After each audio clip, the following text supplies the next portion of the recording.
Hello everyone, second opinion with doctor Bhargav Joshi में आपका स्वागत है। आज हम देखेंगे विटामिन B12 के बारे में, उसकी डेफिशिएंसी, उसके सिम्टम्स क्या होते हैं और इससे कैसे बचा जा सकता है। तो वीडियोस आपने बहुत सारी देखी होंगी, लेकिन जब कोई डॉक्टर खुद आपको समझाए तो फ़र्क पड़ता है। तो सबसे पहले देखते हैं कि विटामिन B12 इम्पोर्टेंट क्यों है हमारे बॉडी के लिए।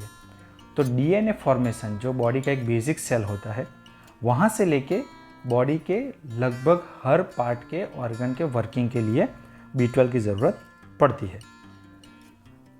अब देखते हैं कि रिस्क ऑफ डेफिशिएंसी किसको ज़्यादा है।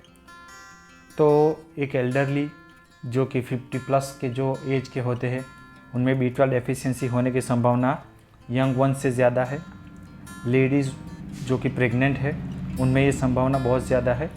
और जो वर्किंग मैन एंड वुमन है, जो डाइट ठीक से नहीं ले पाते, तो उनके अंदर भी जो है वो B12 डेफिशिएंसी होने की संभावना ज़्यादातर होती है। फिर हम देखते हैं कि साइन एंड सिम्टम्स क्या है, आप कैसे अंदाज़ा लगा सकते हैं। देखिए, आपको सिर्फ अंदाज़ा लगाना है, फाइनल आपके डॉक्टर करेंगे। तो अंदाज़ा आप कैसे लगा सकते हैं कि B12 डेफिशिएंसी हो सकती है। तो सबसे प्रोमिनेंट सिम्टम है फटीग, जिसे हम रेगुलर लैंग्वेज में वीकनेस कहते हैं, कि आपको थकान महसूस होती है, आप रेगुलर वर्क नहीं कर पाते हो, आपको फीलिंग ऐसी होती है कि बैठ जाना है या लेट जाना है या बहुत थकान लग रही है। तो ये एक कारण हो सकता है जो B12 डेफिशिएंसी की वजह से आपकी बॉडी में आया है। दूसरा है एनीमिया, यानी कि खून की कमी। B12 जो है उसकी डेफिशिएंसी के कारण एनीमिया हो सकता है, जिससे जो है वो ब्लड सप्लाई, ऑक्सीजन लो हो जाता है और इसकी वजह से आपकी इम्यूनिटी भी डाउन हो सकती है। तीसरा और चौथा एक साइन एंड सिम्टम जिसे हम कहते हैं स्टोमेटाइटिस एंड ग्लोसाइटिस। स्टोमेटाइटिस क्या है कि जैसे आप मुंह में छाले।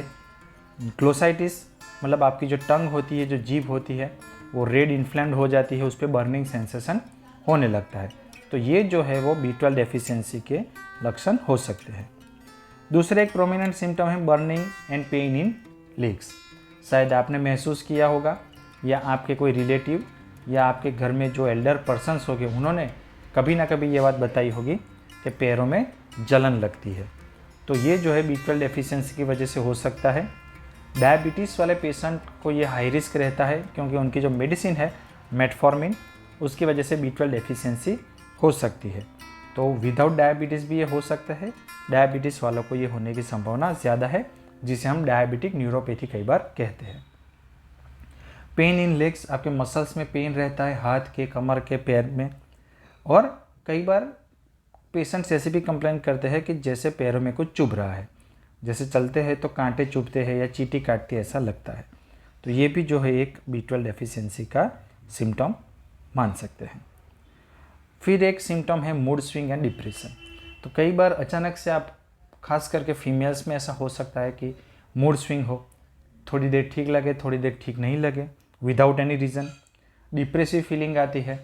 तो ये कोई बहुत बड़ी बात नहीं है, हो सकता है कि आपको B12 डेफिशिएंसी हो, तो ये हो सकता है। मेल में जो है वो इरेक्टाइल डिसफंक्शन हो सकता है, तो ये एक इश्यू मेल में भी हो सकता है। पता कैसे चलेगा कि B12 डेफिशिएंसी है या नहीं है। तो B12 का जो है वो एक रिपोर्ट आता है, जो कि ब्लड से कर सकते हैं। आइडियल जो रेंज है उसकी वो 350 से 450 के बीच में ज़्यादातर डॉक्टरों के द्वारा मानी जाती है। ये अलग अलग डॉक्टर के अलग अलग परसेप्शन हो सकता है।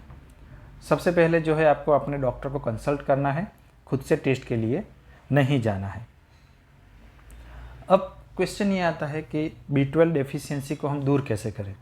ट्रीटमेंट पार्ट तो डॉक्टर करेंगे, लेकिन आप क्या कर सकते हैं। तो अगर आप नॉन वेजिटेरियन हैं तो नॉन वेज में से मिलता है, एग्स में से मिलता है। और अगर आप वेजिटेरियन हैं तो आपके लिए थोड़े सोर्स कम है, लेकिन है। पनीर में से मिल सकता है, दही में से मिल सकता है, मशरूम और घी में से B12 मिलता है। लेकिन ये चीज़ें आपको उतनी ही कंज्यूम करनी है जितना आपकी बॉडी आपको अलाउ करे। अगर आपको कोलेस्टेरॉल है, थायराइड है या डायबिटीज़ है, तो आपको उस हिसाब से ही ये चीज़ खानी है, नहीं कि B12 लेने के चक्कर में आप दूसरा नुकसान कर बैठो। तो इसके लिए भी आप अपने डॉक्टर की सलाह ले सकते हो। तो आई होप कि आपको ये थोड़ा क्लियर हुआ होगा। नेक्स्ट हम कैल्शियम डेफिशिएंसी के बारे में देखेंगे। लाइक, शेयर और सब्सक्राइब जरूर करिएगा, आपके लिए अच्छा रहेगा। मेडिकल का आपको नॉलेज थोड़ा रहेगा, जिससे आप खुद से खुद की फिटनेस पे काम कर सकते हो। अगर मेडिकल इश्यू कोई है आपको और आप एडवाइस लेना चाहते हैं तो आप मुझे कमेंट बॉक्स में अपना प्रॉब्लम बता सकते हैं। जैसे ही टाइम मिलने पर उसमें मैं रिप्लाई करूँगा। तो थैंक यू, फिर मिलते हैं। जय हिंद।